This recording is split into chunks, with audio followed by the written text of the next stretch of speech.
Judges 4. Again the Israelites did evil in the eyes of the Lord, now that Ehud was dead. So the Lord sold them into the hands of Jabin king of Canaan, who reigned in Hazor. Sisera, the commander of his army, was based in Harosheth Haggoyim. Because he had 900 chariots fitted with iron and had cruelly oppressed the Israelites for 20 years, they cried to the Lord for help. Now Deborah, a prophet, the wife of Lapidoth, was leading Israel at that time. She held court under the palm of Deborah between Ramah and Bethel in the hill country of Ephraim, and the Israelites went up to her to have their disputes decided. She sent for Barak son of Abinoam from Kadesh in Naphtali and said to him, "The Lord, the God of Israel, commands you, go, take with you 10,000 men of Naphtali and Zebulun and lead them up to Mount Tabor. I will lead Sisera, the commander of Jabin's army, with his chariots and his troops to the Kishon River and give him into your hands." Barak said to her, "If you go with me, I will go, but if you don't go with me, I won't go." "Certainly I will go with you," said Deborah. "But because of the course you are taking, the honor will not be yours, for the Lord will deliver Sisera into the hands of a woman."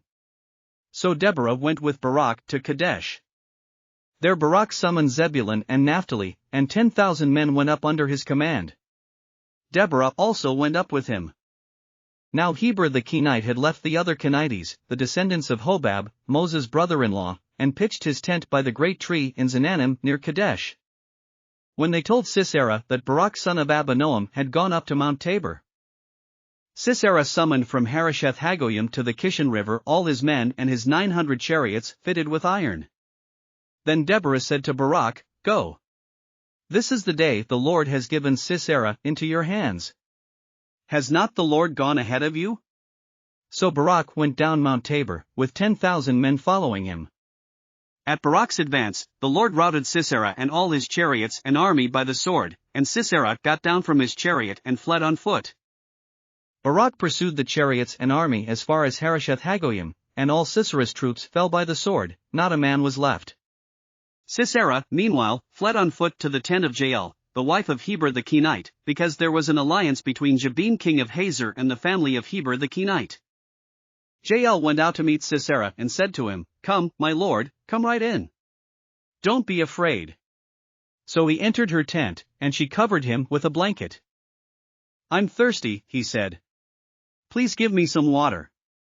She opened a skin of milk, gave him a drink, and covered him up. "Stand in the doorway of the tent," he told her. "If someone comes by and asks you, 'Is anyone in there?' say no."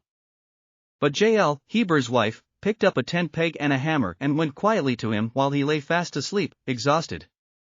She drove the peg through his temple into the ground, and he died. Just then Barak came by in pursuit of Sisera, and Jael went out to meet him. "Come," she said, "I will show you the man you're looking for." So he went in with her, and there lay Sisera with the tent peg through his temple, dead. On that day God subdued Jabin king of Canaan before the Israelites. And the hand of the Israelites pressed harder and harder against Jabin king of Canaan until they destroyed him. Thanks for listening to another chapter of the Bible. At My Faith Fuel, we believe a good coffee fuels your faith and energizes your day. Please visit myfaithfuel.com to explore our delicious coffee blends. Part of each purchase goes to training worshipers around the world. Thanks for listening.